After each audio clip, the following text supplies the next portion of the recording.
Well, he's got a lot to say about the appraisal world. Well, Joe, you've been appraising properties for quite a while, and we've known each other for quite a while as well. It seems to me that every single time that I look at the tax records, I'm always looking for what's wrong with the tax records, right? Because they're just not that accurate. And when it comes to selling real estate, there's price per square foot in calculations for a lot of the analytical buyers. So you've got this gross living area that you guys are measuring. So can you tell us a little bit about that? Yeah, absolutely. Well, you're correct in the sense that square footage of a home will absolutely affect the value. And from an appraisal standpoint, it's important that we get that square footage correct. Now, the tax records are one of the sources that we consult and verify. Very often, lenders are requiring us to actually include the assessor's tax record in there and then to rectify any information that we derive or come up with against that. So let's just say, and this happens all the time, let's just say that we're out, we're measuring a property, we discovered that the measurement that we take on the property is different than what the tax record shows.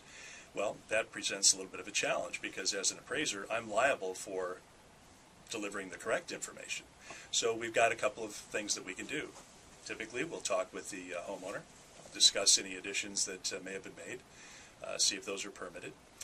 If they're unsure because they've recently purchased the house or purchased it as is and thought that everything was kosher, then with their permission, we typically will go to the assessor's office or the county.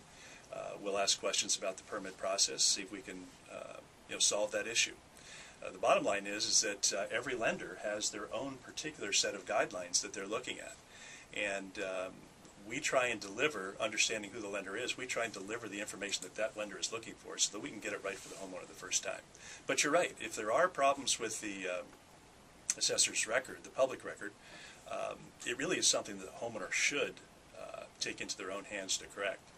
I will say that there are several circumstances where a homeowner may not be quite as inclined to do that, and that is where their home is much larger than the square footage that they're paying tax on.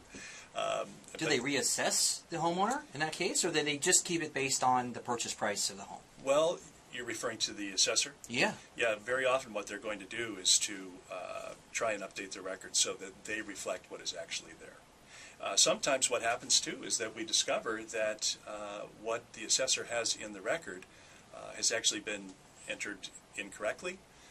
Perhaps the appraiser that was entering that to begin with had two files in front of him, a phone rang or something, and he obtained information from another file, put it in there. We see mistakes all the time. And so it's important, and that's one of the tenets that I always advise clients to do, is to know your own property. Be familiar with what the characteristics of your own property are.